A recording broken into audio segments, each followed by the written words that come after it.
get on this, Dan, let's talk about, first of all, the Ghostbusters Afterlife sequel.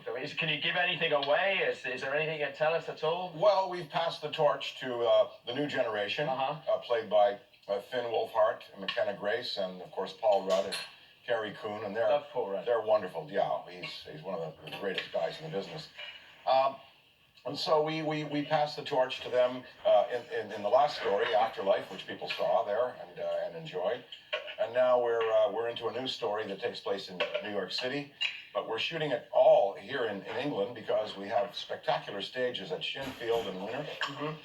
State-of-the-art stages like you'd see at Warner Brothers or Columbia or Paramount there in Hollywood. Really great crews, really state-of-the-art facilities. And it's just fun to work over here. And so everybody that's come here from America are just loving it. In fact, we've got 6 people on our crew. They're going to move here. They say, well, I'm moving to London, you know. Yeah. I mean, Ollie and I were fortunate enough to go along to a little sort of shindig last night, weren't we, Ollie? We were. James Acaster and lovely Ed Gamble, of course. Yeah, we were there. Lovely James fun. was in our show. He plays one of the developers of new equipment. He was very excited about it. He's great. He's very funny, and what a gentleman. He's wonderful. He's a lovely fella, isn't he? And you've done Off Menu podcast. I have, well, before, yes. Yeah. I think I did it remotely, yeah. And so... You know, we got the Cadillac in there, Ecto 1, and we got Firehouse. We built an entire replica of the Firehouse on stage inside. They built the corner of Varick and Northmore inside. Oh, wow. Oh, really? Did it beautifully. The production design is spectacular on the show. Again, I'm so grateful to work with these people, and you know, they're making the vision of the director and the producer come to life, and it's just fun to be able to play that character again and be in that world. You know, he's a lovely chap, Ray Stantz, isn't he? He's lovely. Well, you know, he's enthusiastic about the occult and about the paranormal and the supernatural. They say he's the heart of the Ghostbusters. So that's kind of you, isn't it? You're very enthusiastic about the paranormal as well. Well, I believe, and I've seen evidence, and I believe that. I love this. You know, yeah. Well, England's full of great ghost stories. You know, the invisible world is at work around us. We just don't see it, but it's there. Yeah. You know. And, you grew up in a family that's.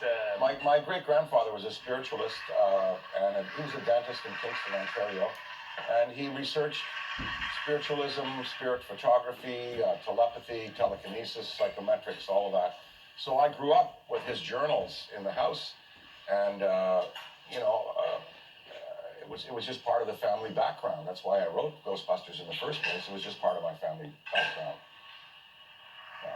It's amazing that it comes from quite a real place. I mean, in terms of storytelling, you know, those characters have obviously become part of our vernacular, but you as well, threading through your other movies like Blues Brothers, Trading Places, and so forth. You know, you've become in yourself, you know, a matter of great heritage. How does that feel?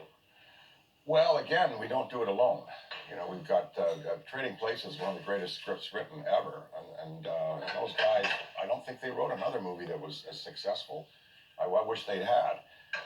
At Blues Brothers, you know, we were about a mission for cultural preservation. We wanted to bring these venerable artists back to show a new generation and to honor them. And we just had a great time on that one. I mean, I got to dance with James Brown. I mean, yeah, he was a friend of mine. You know, and, I'm very glad you mentioned that because I've got about 4 minutes left of the show. Oh. And my 19-year-old son Henry wanted this signed, so he's a massive fan. Great. Does he play? As am I. Huh? Does he play an instrument? He does. He plays the piano. Ah, excellent. And if you would sign that, he would be very grateful. No doubt. Not necessarily now, but at some point later. That would be great. That's a great record. Yeah. So let me tell you what's happening with the food. So croutons, salads coming along nicely, steak.